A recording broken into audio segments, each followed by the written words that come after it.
Hi guys, welcome to be biophilic and आज हम इस वीडियो में क्वेश्चन नंबर 10 से स्टार्ट करने वाले हैं।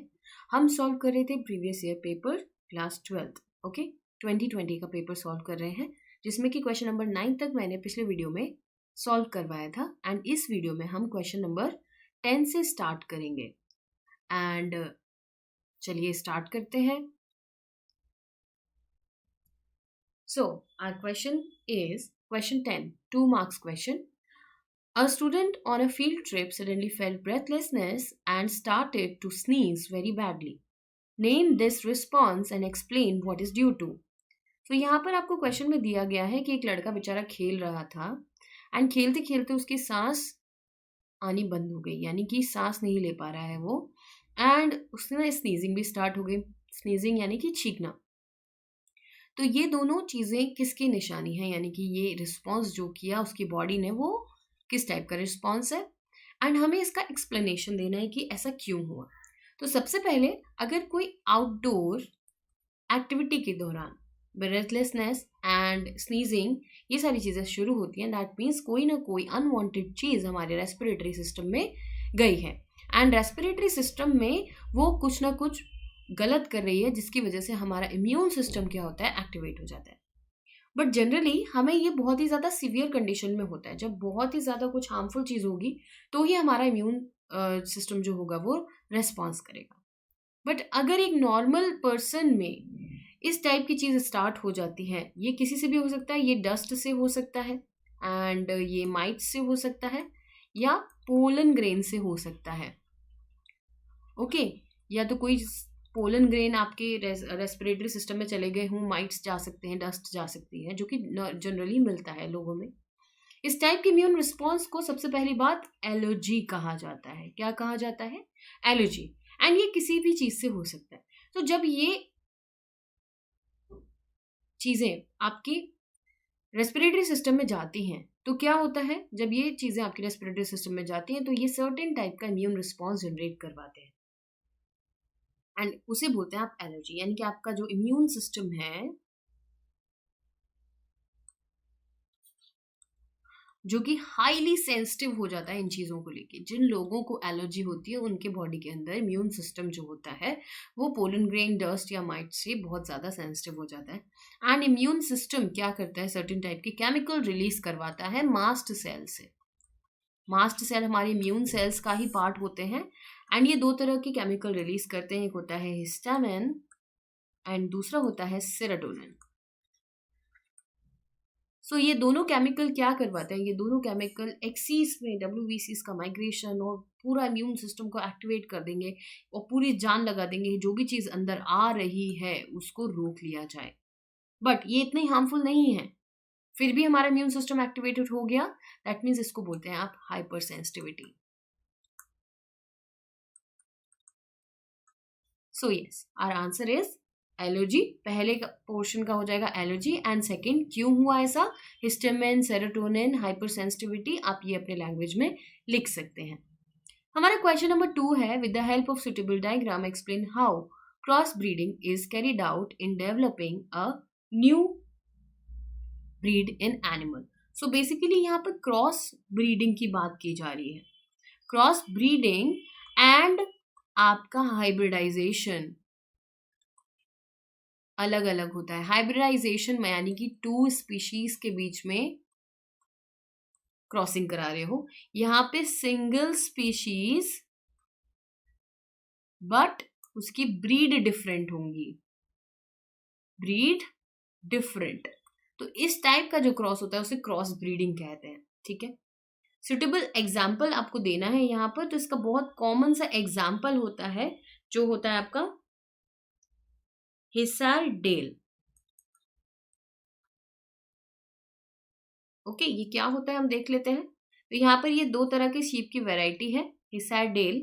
ओके, यहाँ पर ये बीकानेर ईयूस एंड मैरियानो रैम्स, ये बीकानेर ईयूस एंड ये मैरियानो रैम, इनको क्रॉस करके बनाया जाता है। ओके, जिसमें दोनों की प्रॉपर्टीज आती है।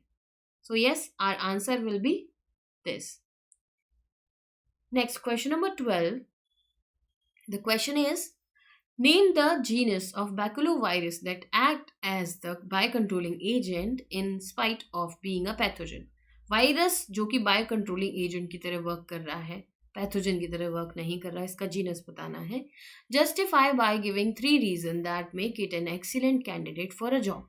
हमें ये रीज़न बताने हैं कि ये हमारी जो बायो कंट्रोलिंग एजेंट की तरह वर्क करने की इसकी जो प्रॉपर्टी है, ये उसके लिए कैसे सुटेबल है. तो सबसे पहली बात करते हैं हम, जो आपका जीनस होता है किसका, बैक्यूलो वायरस का. सो बैक्यूलो वायरस का जो जीनस होता है वो है आपका न्यूक्लियो पॉलीहेड्रो वायरस.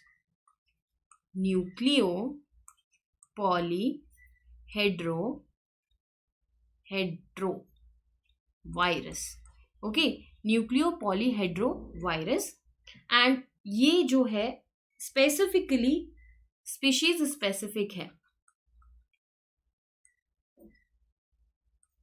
ये स्पीशीज स्पेसिफिक होता है, यानी कि सर्टेन टाइप की स्पीशीज पे ही वर्क करेगा. एंड प्लस इसका एक और फायदा है, ये बहुत ही नैरो स्पेक्ट्रम वायरस है. नैरो स्पेक्ट्रम मतलब कि सर्टेन टाइप की स्पीशीज पे ही वर्क करेगा. जैसे कि अगर आप किसी भी ए स्पीशीज को कंट्रोल करने की कोशिश कर रहे हो इंसेक्ट्स की, तो ये उन्हीं को ही कंट्रोल करेगा. इंसेक्ट पैथोजन वायरस होता है, ये इंसेक्ट को किल करने के काम आता है. हमारे जेनेटिकली मॉडिफाइड क्रॉप्स या जेनेटिकली मॉडिफाइड ऑर्गेनिजम्स को बनाने के काम आता है. तो सर्टेन टाइप की स्पीशीज, सपोज कीजिए ए को मुझे किल करना है, तो ये वहां पर आसपास प्रेजेंट होने वाली B C D E species और भी प्रेजेंट है, लेकिन ये सिर्फ किसको टारगेट करेगा, ए को ही टारगेट करेगा. इन बाकी सारी स्पीशीज को कोई नुकसान नहीं होता. इस टाइप की एक्टिविटी को नैरो स्पेक्ट्रम बोलते हैं. जब किसी भी चीज की वजह से कोई भी एक कंट्रोलिंग एजेंट ओवरऑल सारे टाइप के ऑर्गेनिज्म को हार्म कर रहा है, तो उसे ब्रॉड स्पेक्ट्रम बोलते हैं. क्लियर. सो यहां पर कोई भी निगेटिव इम्पैक्ट नहीं होगा on non target species. On non target species, non target यानी कि कोई भी एनिमल, कोई भी प्लांट्स, इनको कोई नुकसान नहीं होगा. सिर्फ स्पेसिफिकली ये एक ही इंसेक्ट्स के खिलाफ काम कर सकता है. दैट्स वाई ये हमारे लिए बहुत अच्छा है. नेक्स्ट हमारा इसी के बीच में क्वेश्चन नंबर 12 में ही 2 मार्क्स के क्वेश्चन में एक ऑप्शन दिया हुआ है, micro organisms play an important role in biological treatment of sewage. Justify. Micro organism का क्या रोल होता है. तो आप जब सीवेज ट्रीटमेंट पढ़ते हैं, सीवेज ट्रीटमेंट में क्या होता है कि सबसे पहले आप वाटर को प्राइमरी ट्रीट करते हो. Primary treatment.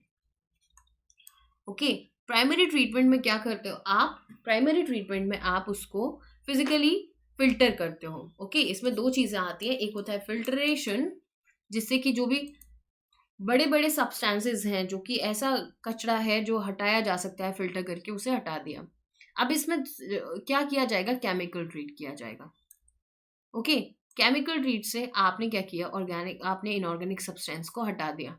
अब सेकंड, जो इसके बाद हमें वाटर मिलता है, उसको आप क्या करते हो, बायोलॉजिकल ट्रीटमेंट या फिर सेकेंडरी ट्रीटमेंट में लेके जाते हैं. ओके, सेकेंडरी ट्रीटमेंट और बायोलॉजिकल ट्रीटमेंट क्या होता है, हम ये देख लेते हैं यहाँ पर. तो सिंपल सी बात है, यहाँ पर एक एरिएशन टैंक होता है जिसमें कि sufficient quantity of oxygen provide की जा रही है इस वाले पाइप से. यहाँ पे बहुत सारे माइक्रोब्स हैं. एंड मैंने बताया आपको, फिल्टर करने के बाद यहाँ पर सिर्फ डिजॉल्व सब्सटेंसेस होंगे. कैसी इम्प्यूरिटीज होंगी, डिजॉल्व इम्प्यूरिटीज या फिर ऑर्गेनिक सब्सटेंसेस. ओके, अब इन ऑर्गेनिक सब्सटेंसेस पे ये वाले जो आपके बैक्टीरिया हैं, जो माइक्रोब्स हैं, इस पे फीड करेंगे. फीड करने के बाद ये अब उसमें फ्लॉक्स की तरह जम जाएंगे, यानी कि इनकी कॉलोनी बढ़ती चली जाएगी, इनको खाने पीने को मिल रहा है, रिप्रोड्यूस करेंगे. और इस तरीके से पूरा जो साफ वाटर होगा वो अलग हो जाएगा, और इनके फ्लॉक्स या स्लज वो होगी, वो अलग हो जाएगी. अब इस स्लज को आप दोबारा से रीयूज कर सकते हो दूसरे टैंक के लिए, एंड जो वाटर होगा उसको आप आगे बढ़ा सकते हो. तो आप इसको अपनी लैंग्वेज में बहुत अच्छे से लिख सकते हैं. अगर कोई भी प्रॉब्लम है तो आप कमेंट में बता दीजिए, मैं PDF भी इंक्लूड कर दूंगी. चलिए क्वेश्चन नंबर 13 जो कि 3 मार्क्स का है, schematic diagram transfer section of mature anther of an angiosperm, labelled, epidermis, middle layer, tapetum, endothecium, sporogenous tissue and connective. तो एंथर बेसिकली क्या होता है? Anther is the reproductive part of a plant, okay, of a flower, and हमें इसका cross section देखना है, यानी कि हमको इस तरीके से कट करके देखना है। तो जनरली जब आप एंथर को कट करके देखते हैं तो उसके अंदर आपको लोब्स जैसे दिखाई देते हैं, ओके, इस तरीके से, एंड यहाँ पे बैग लाइक स्ट्रक्चर प्रेजेंट होंगे इस एंथर के अंदर। सो आप इसको इमेजिन कर सकते हो, अगर ये इस तरीके से मैंने कट किया है जस्ट लाइक दिस, तो यहाँ पर ये क्या है? बैग लाइक स्ट्रक्चर आप 3D में इमेजिन कर सकते हो, ओके। अब इसकी कुछ वॉल्स होती हैं जो यहाँ पर मेंशन किए हैं, आपको इसको लेबल करना है। सो सबसे बाहर ये सारी चीजें क्या होती हैं? ये लोब्स हैं। क्या है? Lobes, okay. एंड यहाँ पे डिप्रेशन है, देख रहे हो, अंदर की तरफ डिप्रेशन होता है, इसको बोलते हैं आप कनेक्टिव। इसके बाद यहाँ पे लेयर की बात करते हैं तो सबसे बाहर वाली लेयर है epidermis, this one is epidermis. Epidermis के बाद अंदर लेयर होती है जिसको बोलते हैं एंडोथीशियम। क्या होगी?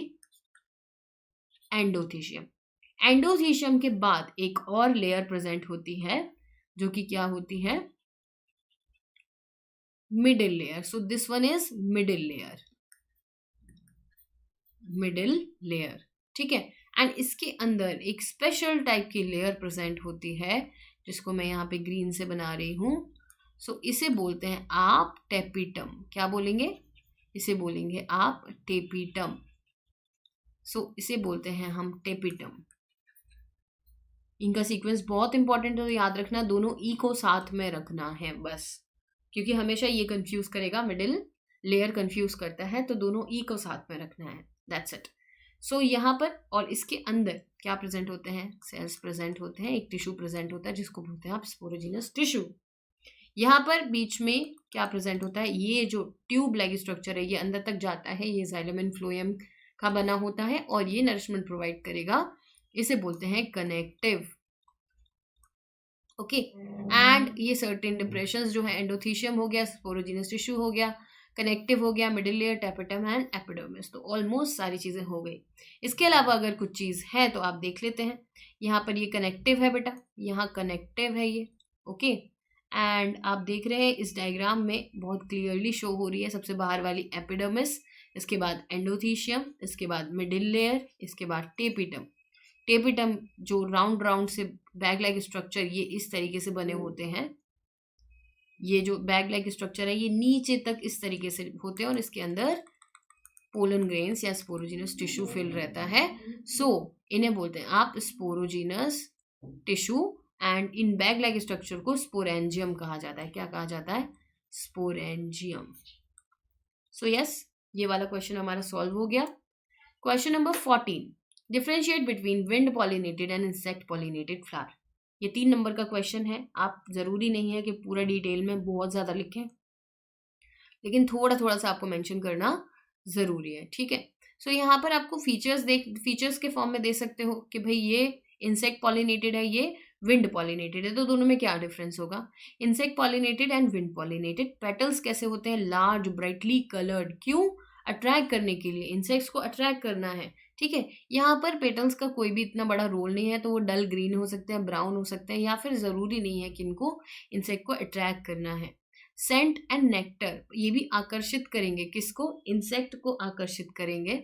Usually scented with nectar to attract insect, insects को अट्रैक्ट करने के लिए सेंटेड रहते हैं। यहाँ नॉन सेंटेड से काम चल जाएगा, जरूरी नहीं है।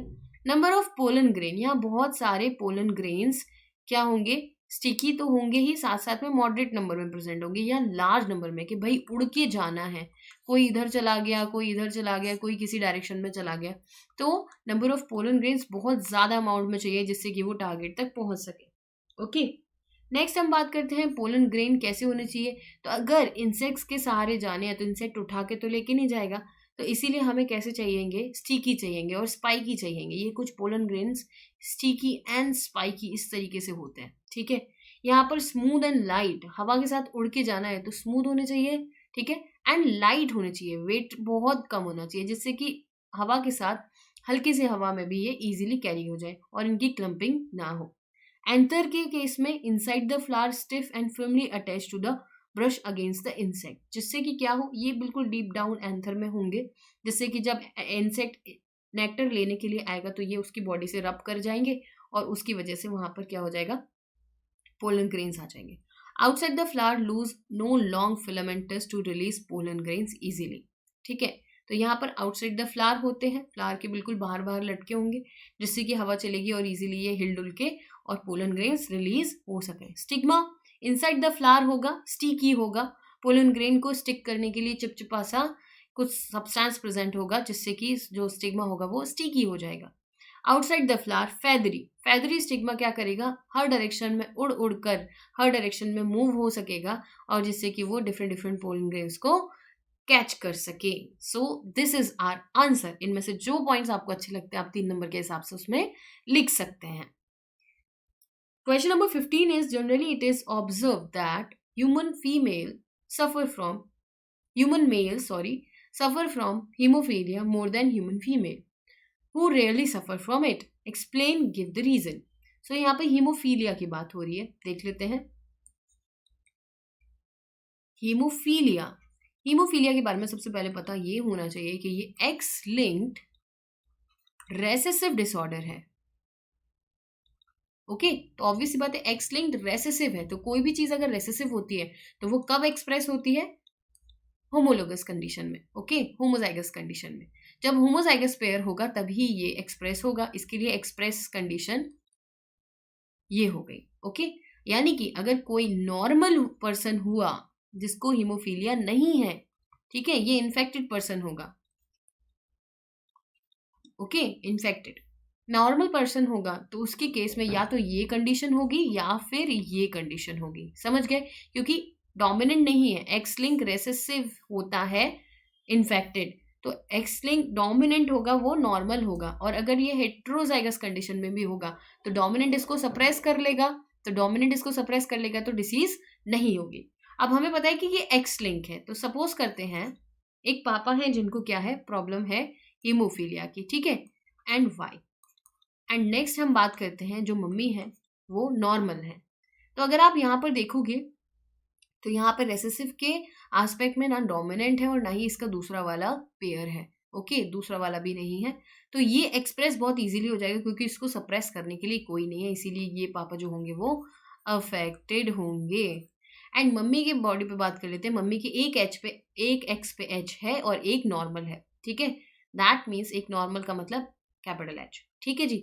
तो अब यहाँ पर देखते हैं कि मम्मी जो है वो एक्सप्रेस करेंगी क्या, नहीं करेंगी, हेट्रोजाइगस कंडीशन है, नॉर्मल रहेगा। एक्स मम्मी के पास 2 होते हैं, फीमेल्स के पास एक्स 2 होते हैं, मेल के पास एक्स 1 ही होता है, तो उसमें जो भी प्रेजेंट होगा वो एक्सप्रेस होगा। यहाँ पर दोनों पेयर में होंगे तभी एक्सप्रेस होंगे, क्लियर। तो यहाँ पर ये कैरियर तो होगी बट नॉर्मल होगी। ओके, यानी कि इसको हीमोफीलिया नहीं होगा, लेकिन ये हीमोफीलिया के जीन की कैरियर है। कैरियर क्यों, क्योंकि इसके पास एक जीन तो है जो ये आगे बढ़ा सकती है।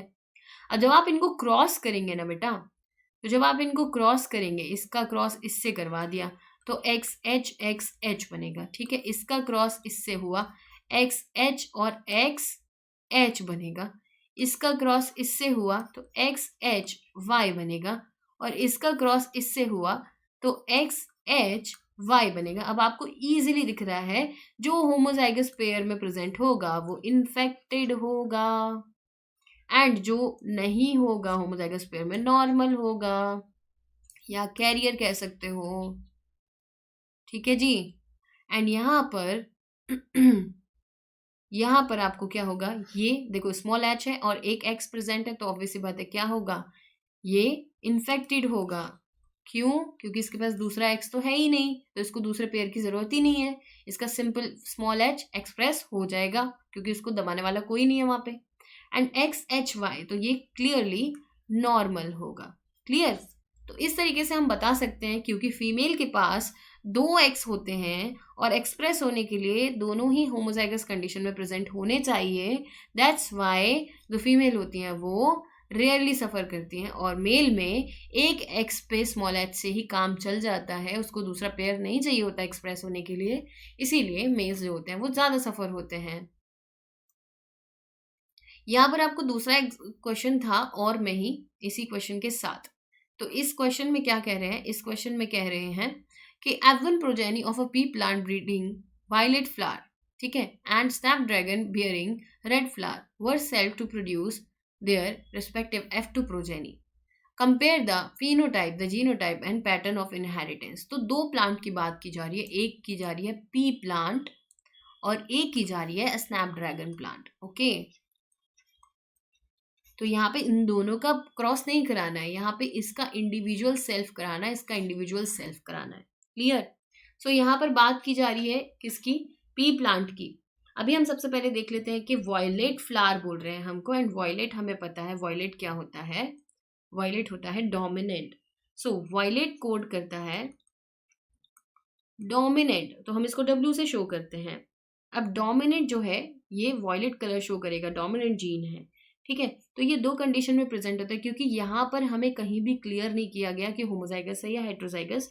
सो we will take both the condition, दोनों ही कंडीशन में क्या होगा बेटा, दोनों ही कंडीशन में वॉयलेट फ्लावर होगा, बिकॉज वॉयलेट डोमिनेंट है। ओके, सो यहाँ पर जब आप क्रॉस कराएंगे, आप सेल्फ करा रहे हैं तो W W cross W W.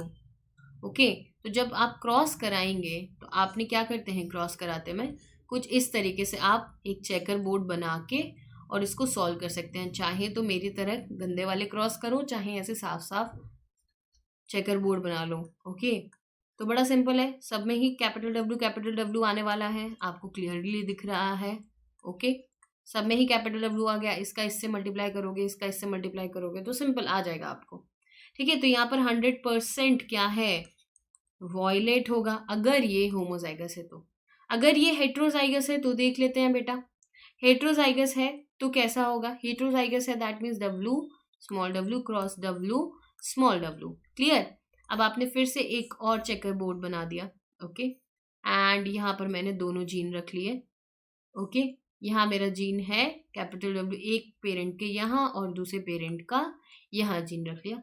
और डब्ल्यू डब्ल्यू क्रॉस करेगा तो कैपिटल डब्ल्यू हो जाएगा, कैपिटल डब्ल्यू और स्मॉल डब्ल्यू करेगा तो क्या हो जाएगा, कैपिटल डब्ल्यू और स्मॉल डब्ल्यू। फिर देन यहाँ पर भी capital W and small W, और यहाँ आखिर में इन दोनों का क्रॉस होगा तो स्मॉल डब्ल्यू होगा। तो अगर यहाँ पर देखोगे आपको तो 3 वॉयलेट मिलेंगे, दिस वन एंड दिस